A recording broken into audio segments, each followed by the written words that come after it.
Открытие третьего тысячелетия. Эхо твоего города вместе с радио «Эхо Москвы».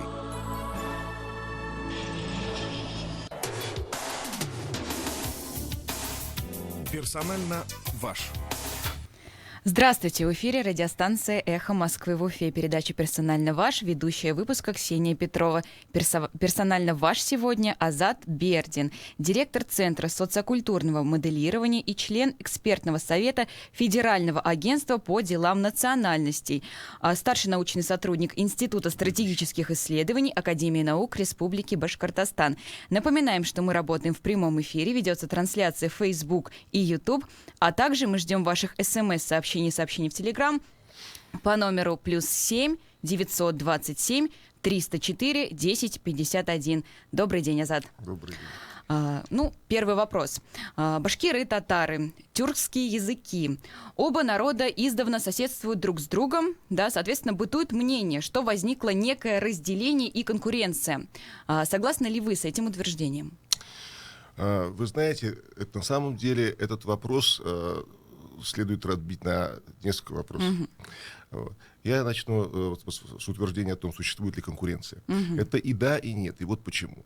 С одной стороны, это не просто народы-братья, это вот такой расхожий штамп. Это действительно так. Между ними очень близкая культурная дистанция. Да, они да, друг друга понимают без переводчика. Короче говоря, нашей аудитории излишне говорить о том, насколько это близкие народы. С совершенно идентичной верой, которые друг друга отлично понимают. Вот. Но социология показывает, что никакого на самом деле противостояния в быту, противостояния на рядовом уровне не существует. Это действительно народы-братья, в том числе именно в Башкортостане. Вот. Никаких таких претензий особых нет. Но при этом сами национальные проекты, татарские, башкирские, они конкурентны изначально. А почему? Начиная с самого своего возникновения. Почему так получилось? Изначально эти народы, башкирские, татарские, они жили в симбиозе. Более того, татарский народ, можно сказать, возник в этом симбиозе. Я сделаю маленький экскурс в историю, тогда по совершенно общеизвестным вещам. Дело в том, что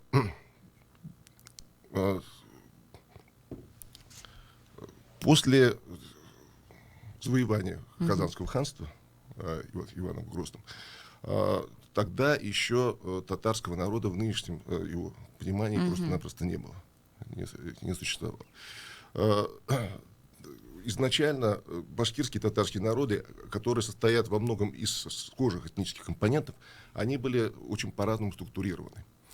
Дело в том, что башкир изначально еще с ордынского времени, а возможно до ордынского времени, была такая политика, как сейчас говорят, то есть основанная на горизонтальных связях между равными кланами. Кланы башкир, там Кыпсак, Бурдян, Усарган и так далее, они формально равны между собой, вне зависимости от своей численности и силы. Вот.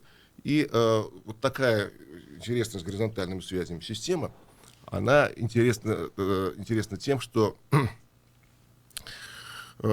нет такой точки, взяв которую можно было сказать, что ты полностью контролируешь Башкирию. Эта система была оформлена в виде очного права на землю. Как известно, когда башкиры присоединялись к России, это было далеко не одномоментно. На самом деле, одномоментность — это, в общем-то, расхожий исторический миф. Он так просто легче воспринимается. Вот, там, послы Урала и так далее. Да? Вот. На самом деле, этот процесс растянулся почти на полвека. Присоединение действительно было добровольным, но каждый клан при этом принимал присягу отдельно, потому что эта присяга легитимировала его права на землю. И поэтому, что это были жизненно важные права, они закрепились надолго, и сама политическая система позволяла им эти права отстаивать. Вот знаменитые башкирские восстания, это борьба как раз за свои права, которые были оговорены еще с самого начала. В общем-то, поскольку они присоединялись при условии признания их свободы веры и, самое главное, вотчинного права на землю. С татарами было все совершенно иначе. Дело в том, что почему-то так относительно легко произошло завоевание Казанского ханства. Дело в том, что само по себе при возникновении Казанского ханства татарами, причем это было не самоназвание, а только со стороны называлась только его верхушка. Это 4 клана: Ширин, Аргын, Барын и Кыпчак, с которым пришел хан Улуг Мухаммед, там восстанавливал порядок в этом ханстве. И вот эта узкая ордынская прослойка, которая захватила всю власть в стране, как примерно норманы в Англии, да, она не смешивалась с местным населением, и тогда вот в этом понимании татар не было. Местное население называлось Исачные Чуваша тогда. Это преимущество потомки булгар, смешавшихся с кыпчаками. Но это долгая история. Важно, что вот этой смеси такого не произошло тогда. И только когда пришел Иван Грозный, он вот эту страту, узкую страту, да, тех, кого со стороны называли татарами, и о которой так нелестно отзывался в свое время поэт Мухаммадьяр, настолько нелестно, что за его цитирование, несмотря на то, что эти стихи цитировались еще в советское время, в 70-е годы, открыто в издании, вот на нашего современника Сагида Исмаила, например, заведено было уголовное дело. Был такой курьез. Так вот, вот этот антагонизм, он привел к тому, что, во-первых, ханство было когда завоевано относительно легко, но вот именно тогда, после этого, эта верхушка, можно сказать, ушла вниз, потому что у Ивана Грозного и своих дворян было достаточно. И поэтому перед ордынскими дворянами был очень небольшой выбор. Или идти на службу, но тогда преимущественно креститься. Там, правда, была прослойка служил татар-мусульман в Касимовском ханстве, но это ограниченная прослойка. Либо уходить вниз, можно сказать.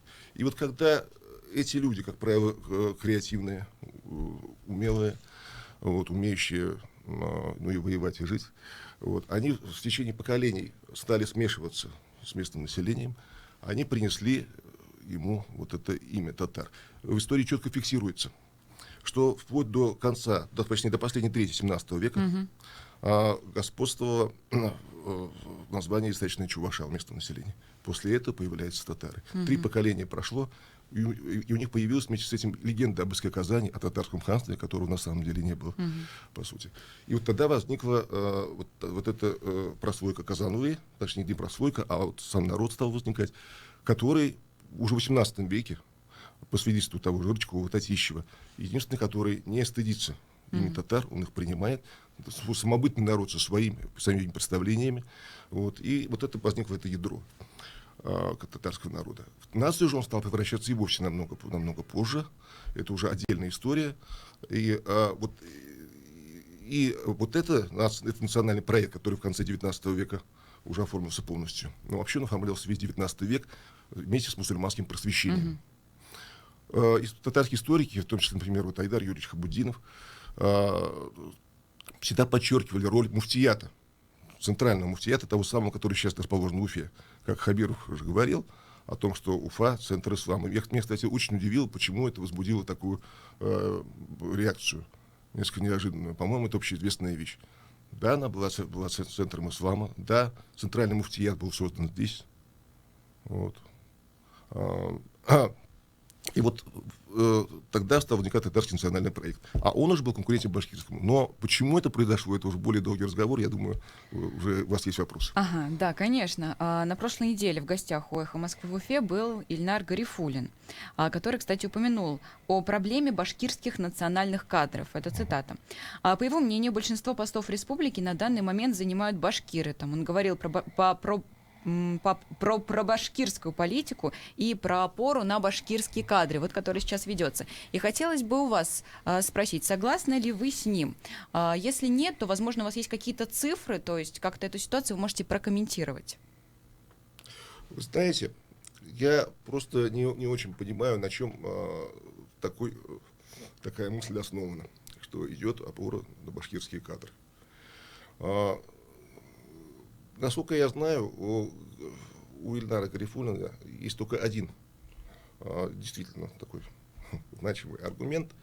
Он проанализировал гранты, которые, Да, вот языковые да, гранты, да, которые да. выделялись. Да, он говорил, Но, что 98% грантов да, выделили на да. башкирские И вот, проекты. вот в этой маленькой вещи с ним можно согласиться. Почему маленькая? Потому что на самом деле эти гранты — это очень маленькая часть политики. Очень маленькая часть политики. Это уступка, точнее не уступка, а попытка перевести как-то в другое русло этнолингвистический конфликт. Вот, точнее, купировать его и вот работать с языками в том поле, которое позволяется. Да? Тут я соглашусь, что действительно здесь вот с этим был непорядок, но это совершенно никак не говорит ни о кадрах. Кадры тут при чем? Не о состоянии культуры, потому что деньги, которые выделяются на культуру, они несопоставимы вот с этими относительно небольшими с этим небольшим относительно грантом. Мы, кстати, сами тоже участвовали вот в этой грантовой эпопее, так что я знаю, о чем говорю. Я могу что сказать. Вот у меня есть предположение по этому поводу.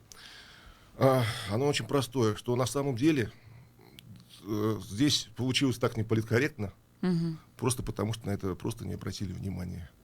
Вот просто не обратили внимания. А кто конкретно? То есть, почему все-таки 98% большая то, цифра? что там не оказалось татарских проектов, я потом тоже Минкульте спрашивал. А он говорил, что они были. Он говорит, что ежегодно эти проекты, они есть, и пытаются выбить как-то эти гранты, но не получается. Я сейчас договорю.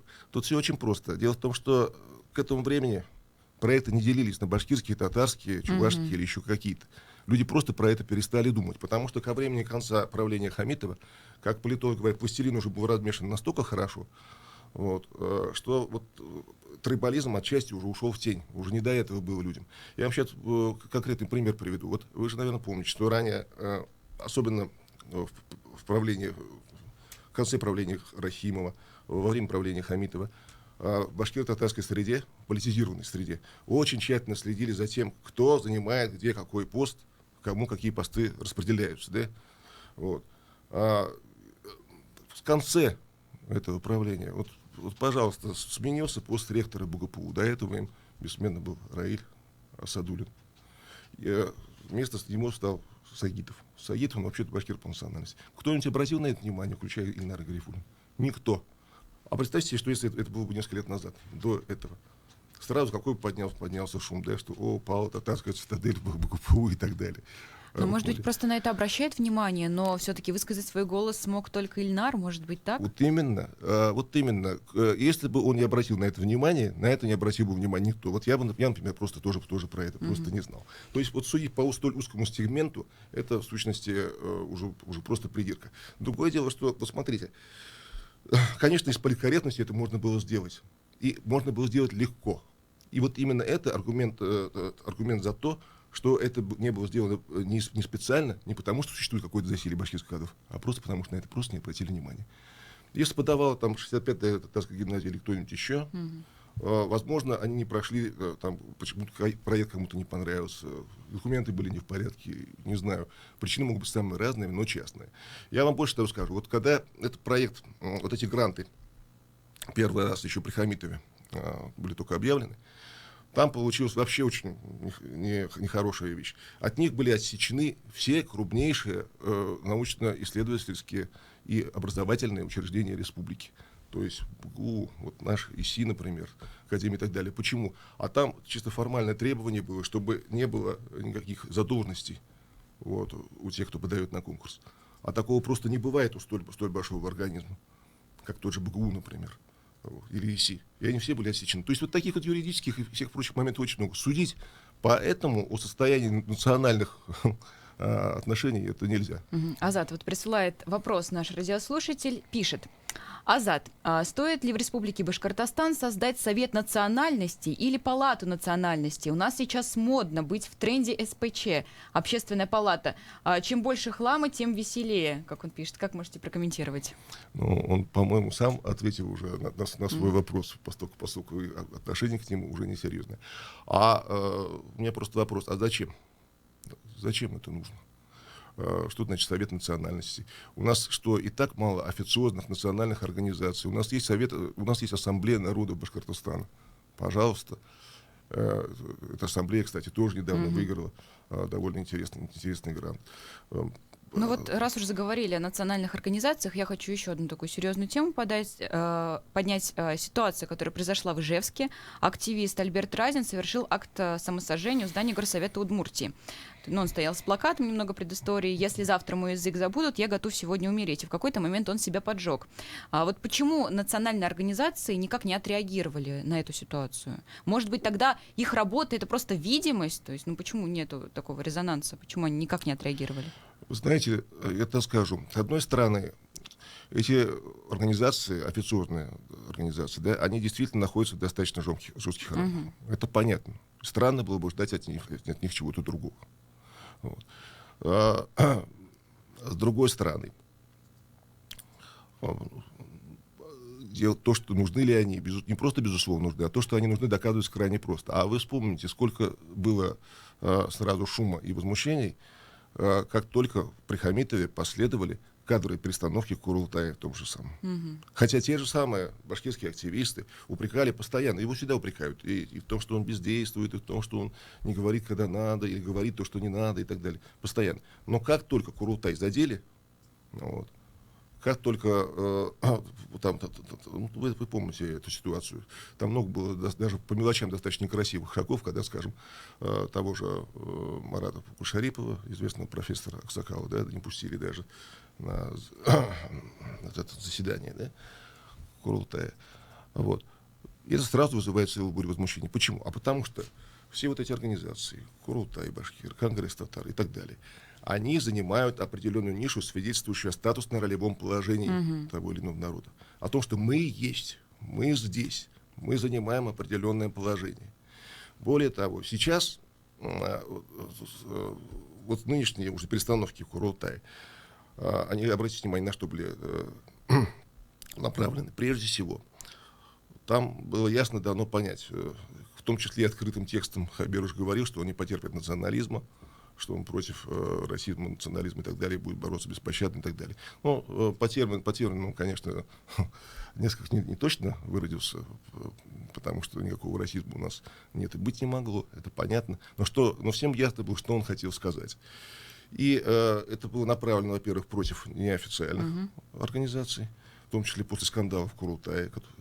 Вот, самое главное, это был месседж, что игры закончились, что больше он не позволит развиваться старой схеме, по которой национальные организации, как сказать, они, конечно, при власти, как и было при Рахимове, вот, но они будут использоваться, так сказать, в качестве какого-либо такого инструмента этнополитического шантажа, неважно совершенно чьей стороны. Вот. В данной конфигурации эта их роль просто не нужна. Просто не нужно. Но вот если в последующем, да, не дай бог, будут происходить такие ситуации, то есть вот такие вот протесты некие со стороны активистов, также ли будут бездействовать такие организации? То есть они совсем не будут реагировать, и будут просто свою политику такую жесткую. Я сейчас немножко о другом говорю, понимаете, я говорю, например, не о Башкорте, потому что с Башкортом так все было ясно. Но если, ребята, вы не с нами, вот, то вы уходите из политического поля опять маргинальное. Тут месседж был примерно понятен. Вот. Имеется в виду, что и старая система, то есть им не дадут превратиться в СБМ, понимаете. Вот. Ведь СБМ чем закончил? Он закончил тем, что он стал каким-то подобием национального комсомола. Почему люди оттуда стали уходить в конце правления Рахима? Дело в том, что к концу правления Рахима башкирский национализм был практически мертв. Его почти не было. Почему? А потому что, вот смотрите, сначала, когда он на волне суверенитета, вот этих идеалов, ожиданий и так далее поднялся, туда люди шли. СБМ был, он существовал. Там были самые разные люди. В том числе вот и Айрат Эль-Мухаметов, там, и Артур Идельбаев, Ринат Баимов и так далее. Вот. Там были конфликты, движуха, как говорится, шла. Вот. Его удалось приручить. И с точки зрения государства совершенно правильно. Хотя зрелище было достаточно такое жалкое, когда волк быстро расстреливает болото. И его удалось быстро приручить, и он стал как комсомол, я уже сказал, как поздний комсомол. И молодой человек, который шел за справедливостью, он приходил туда и видел, что он видел то же самое, что видит везде. Что надежды некоторых на карьерный рост, а этот канал, он всегда узкий, относительно на всех не хватит. Вот, и никаких идеалов справедливости речи не идет. Тогда они стали пытаться создавать свои собственные альтернативные организации. Так вот возник Кукбуре, например. Вот. Значит, насчет курирования теми или иными я сейчас не говорю, это следующий вопрос. Вот. Тем более, что национальные организации, они всегда в той или иной степени должны кем-то курироваться. По крайней мере, такова обязанность властей, спецслужб и так далее. Я не про это, а про то, как сама молодежь ее создавала. Она пыталась создать альтернативу. Поэтому достаточно жесткие были отношения сначала между Кукбуре и СБМ. Но когда они видели, что и там, и в Кукбуре тоже на самом деле набор вот этих националистических, либеральных националистических идей на самом деле достаточно плоский. Люди уходили и оттуда. Кстати, именно так очень многие светские национальные активисты, они стали уходить в мусульманские джамааты. Вот, протест стал уходить в конфессиональную сферу. Тогда. Друзья, я напоминаю, что вы можете присылать свои смс-сообщения по номеру +7 927 304 1051. У нас сегодня в гостях Азат Бердин, директор социокультурного моделирования, член экспертного совета Федерального агентства по делам национальностей, старший научный сотрудник Института стратегических исследований Академии наук Республики Башкортостан. Ну а буквально через несколько секунд мы прервемся на федеральные новости. Скоро увидимся и продолжим.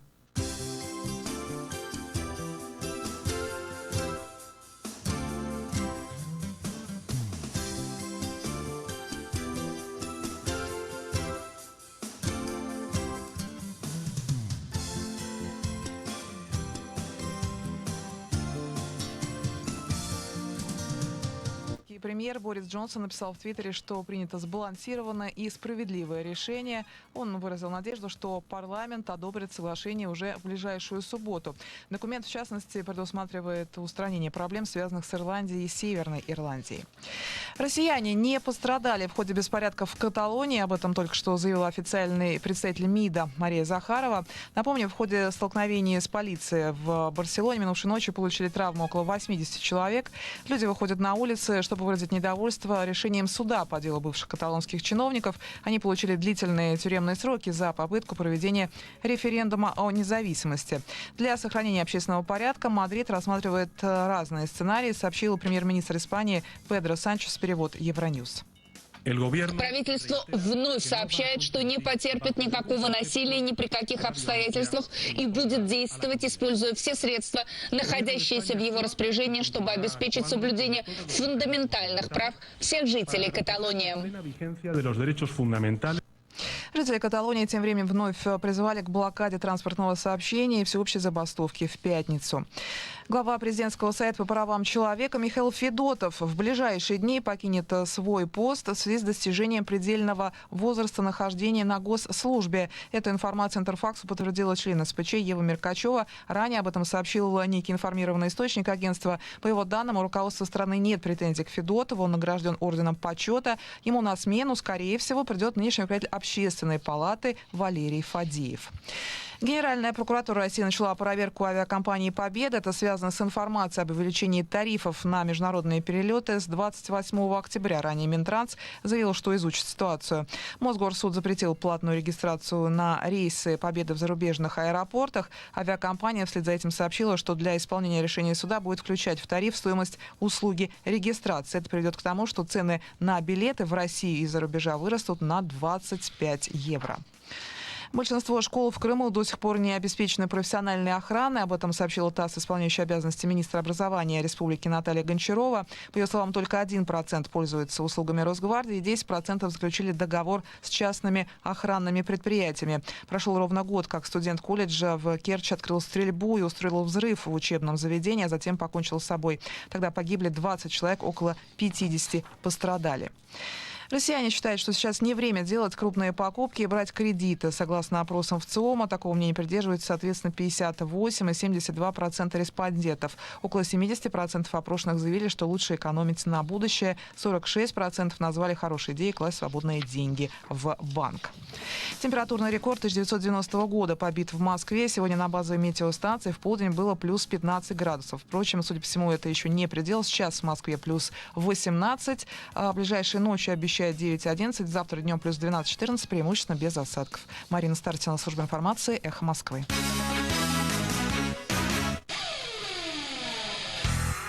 В поисках пропитания зебры проходят сотни километров, пересекая реки, кишащие крокодилами. То ли дело в мире людей. Рестораны, кафе, магазины – все в шаговой доступности. Идеальная среда обитания – квартиры от Первого Треста. От 1 миллиона 910 тысяч рублей. 222 0111. Данные цена действует на квартиру номер 162, литер 9, ЖК Бескера высота. Количество квартир ограничено. Застройщик ООО Бескера высота. Проектная декларация на сайте наш.дом.рф. Самый известный психолог страны Михаил Лобковский, автор бестселлера «Хочу и буду», выступит в Уфе с новой, актуальной для всех темой «Формула счастливых отношений с супругами, родителями, детьми». 19 октября. ГКЗ Башкортостан. Михаил Лобковский. 12+. Не забудьте то, что есть интернет. Зачем теперь в аптеку выходить из дома? Закачивай себе приложение Фармленд. Это выгодно и так удобно. Лекарства еще дешевле в мобильном приложении Фармленд. Скачай, получи 100 баллов на бонусную карту. Подробности акции уточняйте в аптеках Фармленд. Имеются противопоказания. Требуется консультация специалиста. Я знаю, что добрые волшебники существуют. Иначе кто шлет все эти смски? Они точно есть. Рената Насырова из Уфы, 9 лет. Диагноз ДЦП. Помогите Ренате. Отправьте смс на номер 3434 с текстом «Реафонд пробел 200» или Сбербанк онлайн с кодом «Реафонд». Допустимый размер платежа от 1 рубля. Реафонд. Реальная помощь. Телефон рекламной службы «Эхо Москвы» в Уфе. 216 35 99. Будет реклама, будет и эхо. На то мы и партнеры. «Эхо Москвы» в Уфе и мусульманская религиозная организация «Ихлас» Кировского района Уфы представляют рубрику «Говорим по-татарски». Вещество. Вредные вещества. Зарарлы мәддәләр. Вредные вещества. Зарарлы мәддәләр. После аварии на Полиэфе обнаружено повышение содержания вредных веществ в водоемах. Полиэфтагы халакәттән соң сулыкларда зарарлы мәддәләрнең күләме үсүе күзәтелгән. После аварии на Полиэфе обнаружено повышение содержания вредных веществ в водоемах. Полиэфтагы халакәттән соң сулыкларда зарарлы мәддәләрнең күләме үсүе күзәтелгән. «Эхо Москвы» в Уфе и мусульманская религиозная организация «Ихлас» Кировского района Уфы представляют рубрику «Говорим по-татарски».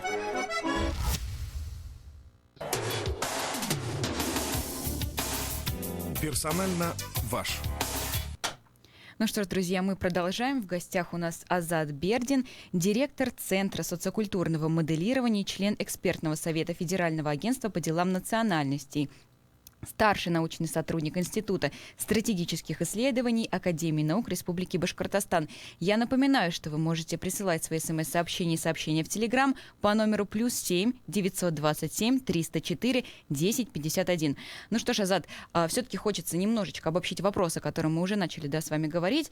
Все-таки почему вот возникло такое разделение между башкирами и татарами? Вот вкратце буквально. Вкратце, как я уже говорил, эти народы были структурированы несколько по-разному. Сначала они жили в симбиозе, дополняли друг друга. То есть башкиры, они исполняли роль защитника российской уммы.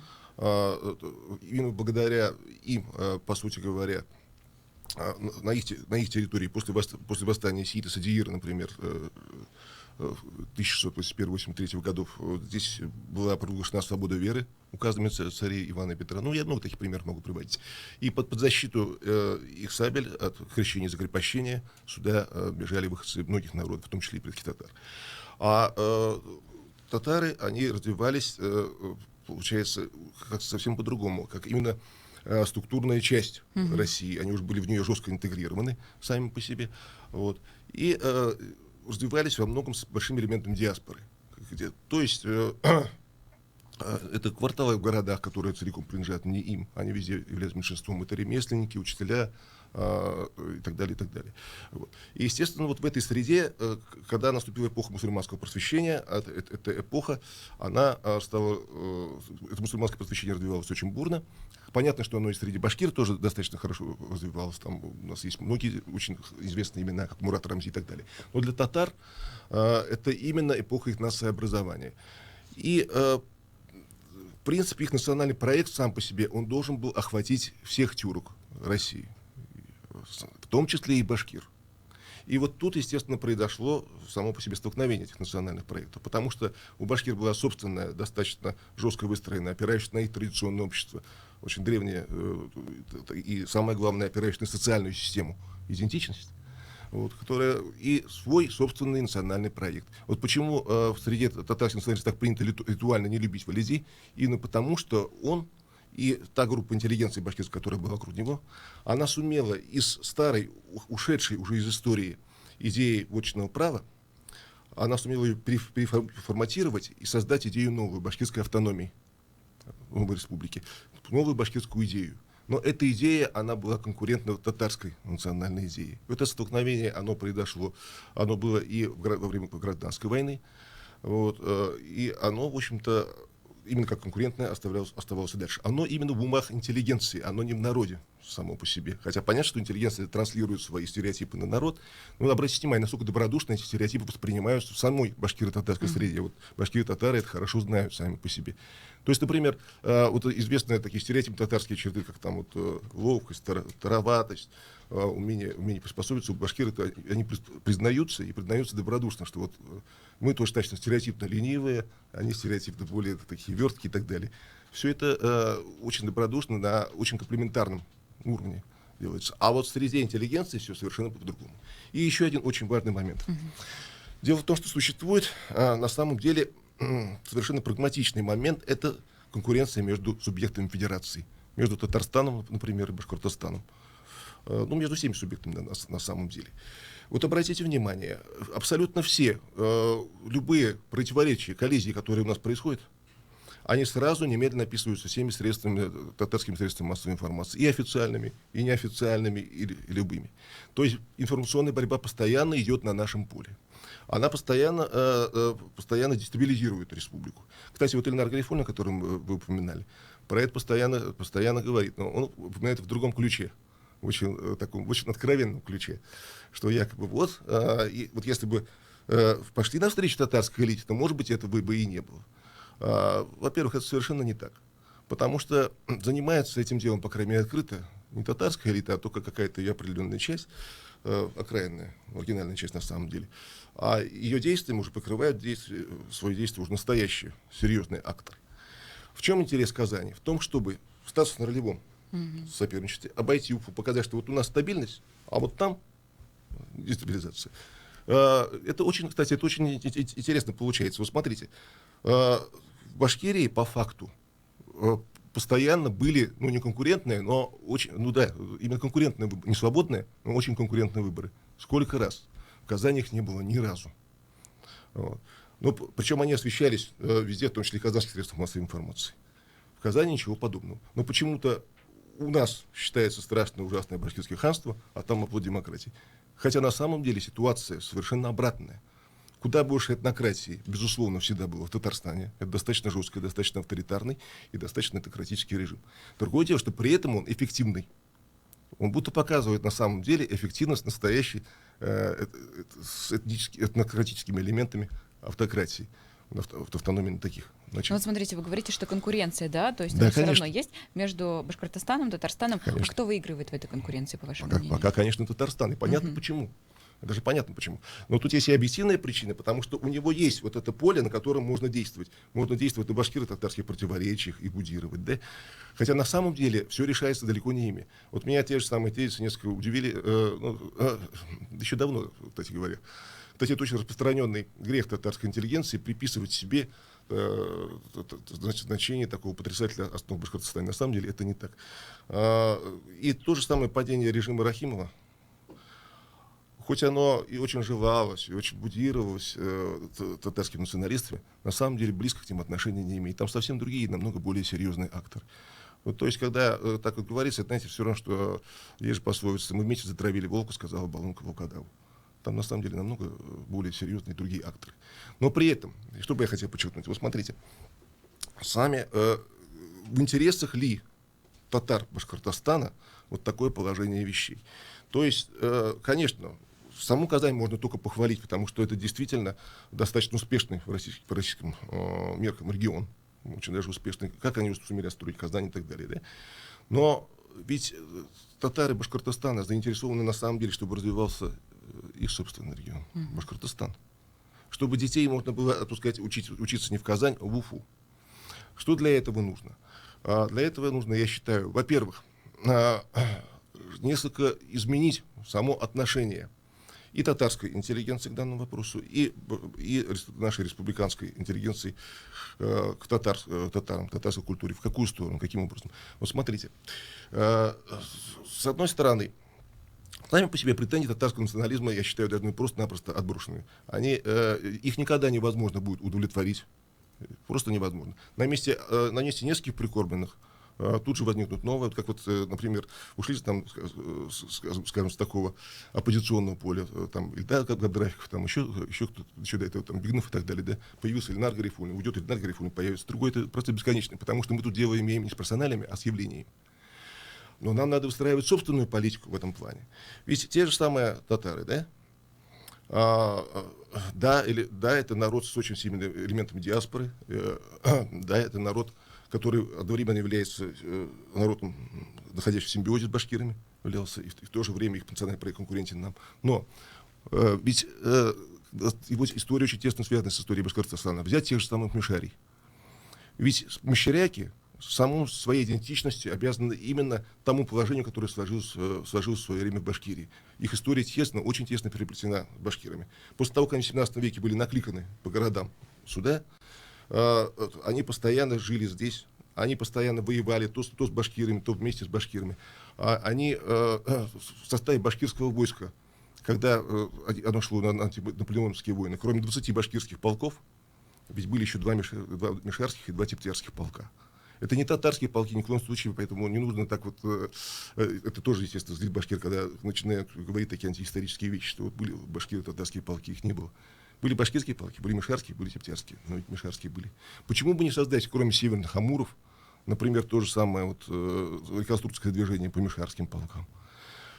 Почему бы не говорить о татарах Башкортостана именно вот как о башкирских татарах, у которых есть много своего, именно то, что привязывает их именно к Башкортостану, именно к Башкирии как таковой. Не к Безликому, там, Приуралью, Уфимскому краю, потому что ясно, что это политизированные клички, которые специально набрасываются, можно сказать, для раскола. Это между народами, это язык вражды. А вот именно в русле башкирской культуры. То есть не башкирской культуры, а культуры народа Башкортостана на пользу Башкортостана. Все это можно сделать на самом деле. Тут же вот особняком стоит вопрос северо-западных башкир сам по себе. Вот. Достаточно долго у нас пытались его не то что игнорировать, к нему просто не знали, как подойти. Дело в том, что, вы знаете, вот, тем, кто создавал литературный канон башкирского языка в свое время, потому что когда в начале 20 века создавался канон новых современных языков, и татарского, и башкирского, в них тоже нельзя бросить камень, потому что они мыслили по критериям своего времени. На самом деле и Сталин, и Валиди мыслили в этом плане очень схожим образом. То есть одна нация — это на самом деле как бы один язык, одна территория и так далее. Да? Азат, у нас вопрос от нашего радиослушателя. Почему тогда потомки тех мишарий и тептярий говорят по-татарски? Спрашивает Ильдус. Такой вопрос. А почему же, на каком же еще языке они должны говорить? Ведь дело в том, что мишари, они добровольно сами вошли в татарский проект в свое время. Более того, они являются ее структурной частью, без которой он просто непредставим. Они же недаром говорят, что мишари и татары с одинаковым качеством. Вот. И вот здесь, в Башкирии, сами мишари, вот это уже элемент не диаспорный даже, я бы сказал. Они по-другому построены. Вы же знаете мишарские деревни в Башкирии, да? Такие традиционные, некоторые из которых уже начиная с 17 века существуют. Со своими традициями, со своим мировоззрением в целом, которые себя просто не отделяют от Башкирии на самом деле. Вот. Но они вошли именно как составная часть татарского проекта. А башкиры не вошли. Потому что мишари все-таки были значительно слабее в этом плане. Вот у них собственной идентичности, собственной литературы, всего такого собственного не сложилось. Их сословное прошлое уже было, извините за тавтологию, в прошлом, как и у башкир. Да? А свой отдельный про это не создавали. Хотя колебания были. Во время гражданской войны выходила газета «Дитя Мишарская Башкортостана». Там прямо говорилось, что между нами два пути. вот своим путем идут башкиры, их оружие штык. Вот татары, их оружие муллы. Кто победит? Это вопрос, так сказать, открытый. Они присоединились к татарскому проекту. С септиариями чуть сложнее. Септиарии — это вообще само по себе это субэтнос, в котором он изначально был из решеточного права башкир, но там были предки татар и чуваши, и марийцев самые разные. Часть из них вернулась в свои этносы. Часть она вошла в татарский проект, да. Тут еще одна вещь. Дело в том, что на северо-западе, да, те башкиры, которые живут на северо-западе, они разговаривают, естественно, на своем диалекте. Этот диалект только специалисты отличают от литературного татарского языка. Они очень близки сами по себе. Вот.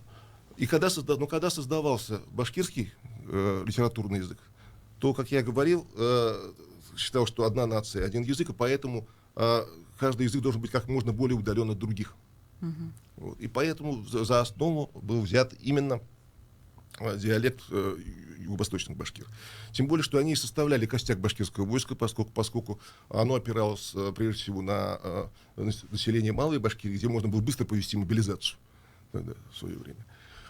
И поэтому получилось именно так. Но дело в том, что теперь с высоты нашего знания мы понимаем, что можно, если этот диалект остается жить, значит, он уже вписан в саму эту идентичность северо-западных башкир.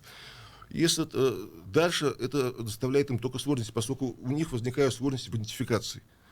Их разрывает между двумя национальными проектами. И сейчас ширится само по себе движение снизу, что еще очень хорошо, движение снизу как раз на северо-западе. И мы там бывали достаточно часто, мы как ученые, когда увидели это движение, мы встречаемся с активистами, мы пытались помочь проложить вот это практическое русло. То есть в чем его суть, по сути? Они хотят, что, во-первых, сохранить свою башкирскую идентичность, при этом сохранить свой диалект. Вот. И в этом сейчас уже в самой башкирской интеллигенции мейнстрим именно такой, что так и нужно делать. Что нужны, например, ни в коем случае не затрагивая государственный статус и сам канон башкирского литературного языка, он, безусловно, остается в неприкосновенности. Но кому будет плохо, если при этом на северо-западе будут какие-то учебные пособия, учитывающие диалект северо-западных башкир. У нас еще один вопрос поступил от Ильдуса в продолжении. Северо-западные башкиры — это разве не татары? Конечно, нет. Конечно, нет. Я вам сейчас приведу такой пример. Вот вы знаете, почему такая, я бы сказал, истеричная реакция была у татаристской интеллигенции? Кстати, вот я прошу всегда делить татаристскую и татарскую, потому что татарская — это нация. Ну, я как понимаю, это вопрос о переписи, да? То есть Ильнар Гарифуллин упоминал об этом, что там якобы есть планы раздробить татарское население по нескольким группам, да, то есть жителей северо-западных районов переписать в северо-западных башкиров. Вот. Башкир только. Да, башкир. Нет, таких планов нет. Я же говорю, например, те же самые мишари, когда я не говорил, я же вовсе не считаю, что при этом они должны как-то выделиться из татарского народа и перестать быть татарами. Зачем? Хочешь быть татарином, будь им. Проблема-то какая? Другое дело, что их история действительно тесно связана с историей Башкирии, и этот вопрос надо понимать. Но я просто о чем хотел напомнить, вот в связи с северо-западными башкирами. Был и все еще действует такой проект «История башкирских родов». Он был воспринят татаристской интеллигенцией, то есть татарскими националистами. Я не люблю любых националистов, что башкирских, что татарских, что русских, вот поэтому я всегда это отличаю. Так вот, он был воспринят, если помните, просто истерично. Писались буквально доносы на авторов научной работы, на авторов серии вот этой истории башкирских родов. Эксперты начинали там говорить в медиакорсете, там, что это многотомная зажигалка и так далее, на совершенно обычную работу. Мне самому отзывы приходилось писать по поводу этих доносов, я это помню. Почему? А там был положен очень простой критерий. То есть их распространяли среди людей, вот проводили семинары, мы сами на этих семинарах были, например. Я сам видел, как народ буквально ломится туда, то есть приходит, и чтобы им интересно послушать о своей истории. И там же не просто рассказываешь что-либо, а там просто показываешь, кто к какому роду относится. И предлагаешь людям самим это узнать. Не нам, самим. А у башкир от татар есть одно очень большое отличие. Я же недавно с истории начал. Дело в том, что башкиры, я уже говорил, они все делились на кланы. Без кланов башкир не существовало. Это их жизненная основа. Башкирские восстания тоже именно это, потому что они делились на кланы и могли это себе позволить. У татар кланов не было, позволить они себе это не могли. Вот как у горцев-хайлендеров. Почему горцев-хайлендеры могли восстать, а у остальных это не получалось? Ну, вот обычно крестьян это не получалось, давили сразу. А потому что они поделены на кланы, уже на готовые ячейки, готовые и к труду, и к бою. Вот. Так вот, смотрите, и теперь вот эти кланы, это их описали множество ученых, именно как башкирские кланы. Это и Руденко, и до этого Лепехин, Рычев, ну, множество. Вот. Вплоть до Кузеева, Раиля Гумеровича. У татар кланов нет. Есть роды, дворянские роды, это совсем другое. Поскольку у них не было вотчинного права, нет и кланов. И когда на северо-западе люди, которые часто обладают двойственной идентичностью, то есть на них нажмут, они татарами записывают, на них нажмут, они башкирами записываются. Да? Но они, когда начинают узнавать свою историю, вот, точнее, они, память-то легко сохранить, легко у дедушки спросить, прадедушки, ты был записан, ну, к какому клану относился? Да, я бояляр, я там Еней и так далее. Вот. То выясняет, что это действительно башкиры, понимаете? А эта память очень живая оказалась. И единственное, что вот их действительно разделяет, это вот проблема языка. Это проблема языка, которая в настоящее время на самом деле все менее существенной становится. Ну, позвольте еще национальный вопрос поднять, опять же, да, опираясь на слова Эльнары Гарифуллина, как раз про башкирская политика и так далее. Смотрите, вот мы с вами уже разговаривали о том, что вы сказали, ведется конкуренция, да, между Башкортостаном и Татарстаном. Там наши студенты, да, те же самые, они уезжают в другие города, и это не только Казань, это и Москва, и Санкт-Петербург. И все-таки при достаточно большом внимании к башкирскому языку, вот по мнению Эльнары Гарифуллина, складывается вопрос, вообще, в принципе, верно ли ведется национальная политика тогда у нас в республике. Даже вот, например, относительно студентов. Повторюсь, многие уезжают учиться в крупные города именно из-за национальной составляющей. То есть в некоторых заведениях бюджетные места выделяются только преимущественно национальным кадрам. Я лично с этим столкнулась. Я поступала в университет. Там на 3-м туре творческого университета мне сказали, вы не разговариваете на башкирском языке, вы учитесь на коммерции. Вам нужен национальный театр? Нет, вы не будете там, соответственно, блистать. Язык вы не знаете, все, учитесь на коммерции. Вот как вы можете эту ситуацию прокомментировать? А где это было? Вот то, о чем вы рассказывали. Потому что для меня это открытие, например. Это было в нашем городе, в Уфе. Не буду называть название заведения. Вот видите. Но эта ситуация случилась со мной. Понимаете, я вам так скажу. Отдельные случаи быть могут, сами по себе, они могут быть везде. Вот. Я не говорю уже о том, что вы, я думаю, осведомлены о том, что на самом деле в Казани в этом плане все намного жестче. Но при этом почему-то туда идут. А знаете почему? А потому что на самом деле люди идут жить туда, где реально действительно комфортно. И где вот эти мелочи, и где потом даже не хочется с вас на то, что вот меня тут прокатили, наверное, из-за национальности, наверное, еще из-за чего-то. Нет, ты будешь просто добиваться жить в более комфортном городе. Вот и все. Я не могу сказать, что есть такие случаи или нет. Естественно, их не может не быть. Они, скорее всего, бывают. Но то, что политики такой не выстроены, я просто уверен. Потому что вот я учился вообще на самом таком, в этом плане, считающем махровом факультете. Это ИСТФАК, исторический факультет.